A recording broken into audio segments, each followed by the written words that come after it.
This is a follow-up video to the Cornplanter rock visit that we did the other day. If you have not watched that video, head on back, give it a view. It's about 9 minutes long, and it covers our canoe trip down to Cornplanter Rock and what we found. We did find some interesting things, some historical carvings, a possible new, previously unknown Native American petroglyph as well. So go check it out. When you're done, come to this video. This one is for fun. This is two legends of Chief Cornplanter, and they're going to be discussed in their actuality as they're written. So previously, I think I shot from the hip, covered them a little bit. We're going to do better this time, and we're going to have fun in the process. Give you a little bit of an idea about Chief Cornplanter. He was born in 1750 to 1752. He died in about 1835 or 1836.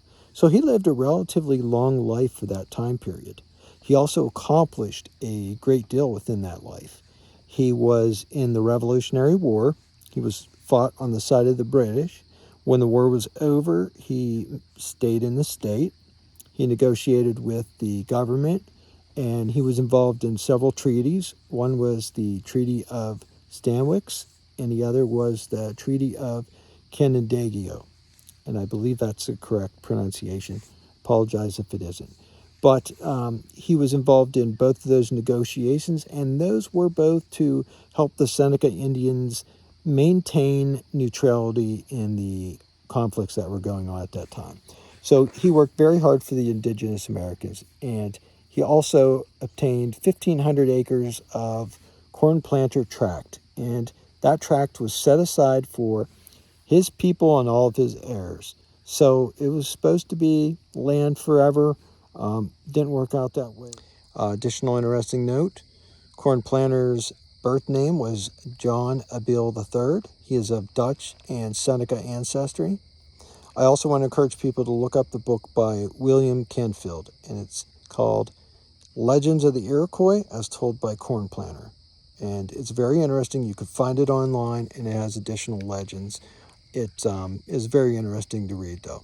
So without waiting anymore, check out the trailer, have fun with the trailer, and enjoy the two legends. And thank you.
Wow, that was one heck of a trailer leading into these two simple legends.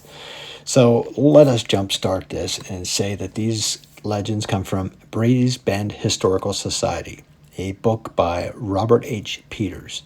The book is If These Hills Could Talk, A History of Brady's Bend Township, Perry Township, and East Brady, Pennsylvania, 1984, page 10. So the first story kicks off. Supposedly there is a Native American grave below the rock, a resting place of a man who around 1748 was killed by his white benefactor because he mistakenly thought that the Native American was running away with his wife.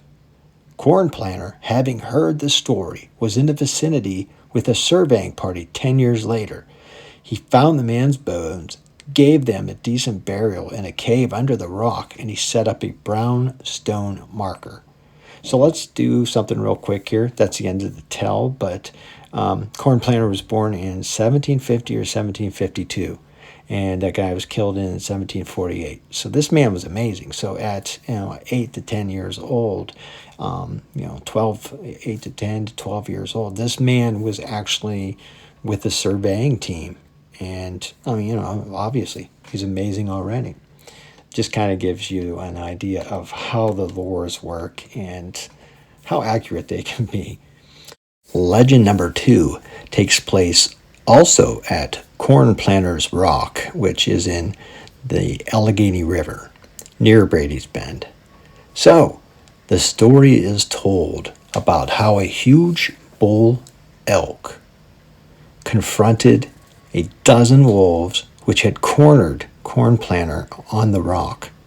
In his battle for life, the elk dispatched the wolves one by one, evoking such admiration that Cornplanter allowed him to trot away unmolested.